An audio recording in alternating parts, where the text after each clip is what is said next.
In life we are looking for happiness, and this is especially true at Christmas, where we want things to be just so, just right.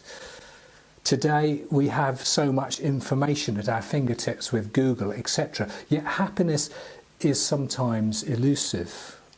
What we really need to know is how to apply this information, and that is wisdom. Wisdom about how to do life well. That's what we really need. See, wisdom leads to happiness. The Matthew record of the life of Jesus says that magi, or wise men, we sometimes think of them as kings, but wise men would be better, that they came from the east to Jerusalem and asked, "Where is the one who is born King of the Jews? We saw his star when it rose, and we have come to worship him." We don't know for certain why the wise men came, or rather what they saw in the sky. There are a number of plausible explanations for that. But because of what they saw, they went to Jerusalem to find the King of the Jews. The current king, Herod, was not at all happy about this, and inquired of the religious leaders where this Messiah would be born. And they said that it would be in Bethlehem. Micah, prophecy, 700 before this event, said it would be in Bethlehem. So Matthew chapter 2 verse 9 says, after they had heard the king, that is King Herod, they went on their way, that is to Bethlehem, and the star that they'd seen when it rose went ahead of them until it stopped right over the place where the child was. When they saw the star, they were overjoyed. And on coming to the house, they saw the child with his mother Mary, and they bowed down and worshipped him. Then they opened their treasures and presented him with gifts of gold, frankincense, and myrrh.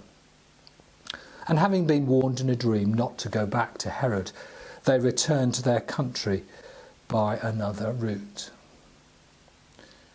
When the wise men found Jesus, they were overjoyed. Literally, the joy spilled out of them.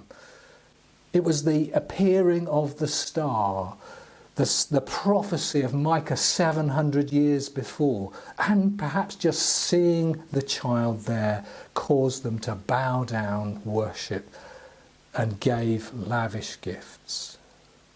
Gold points to the kingship of Jesus. That was prophesied by Micah, that the ruler would come from Bethlehem. Frankincense was a spice used by priests. Priests would, and Jesus would be a priest. It was saying something about what he would do.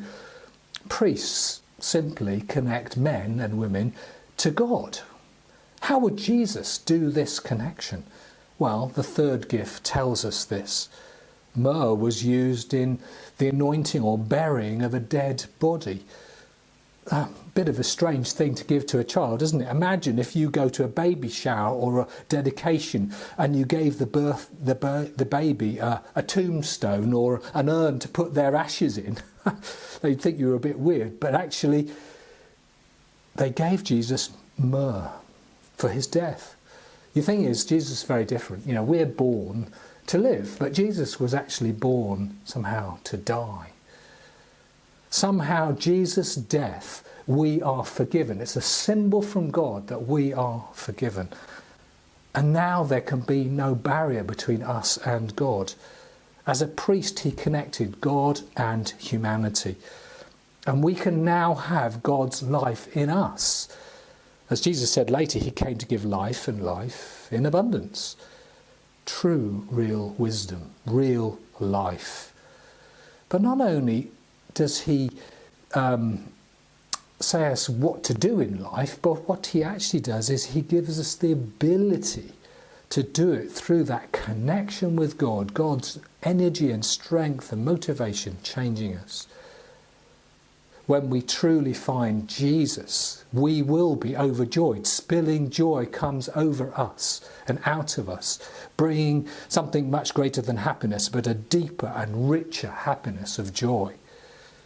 For me, Jesus is the best news, the past, present and future. It's the best news for my past because I'm forgiven by God and loved by him. It's the best news of the present because he loves me as I am here in my situation. He is with me to help me. And it is the best news for the future because Jesus rose from the dead and there is life after death in Jesus. Truly, Jesus gives wisdom to do life. Well, you may say, if I saw a sign like the wise men, I would follow Jesus.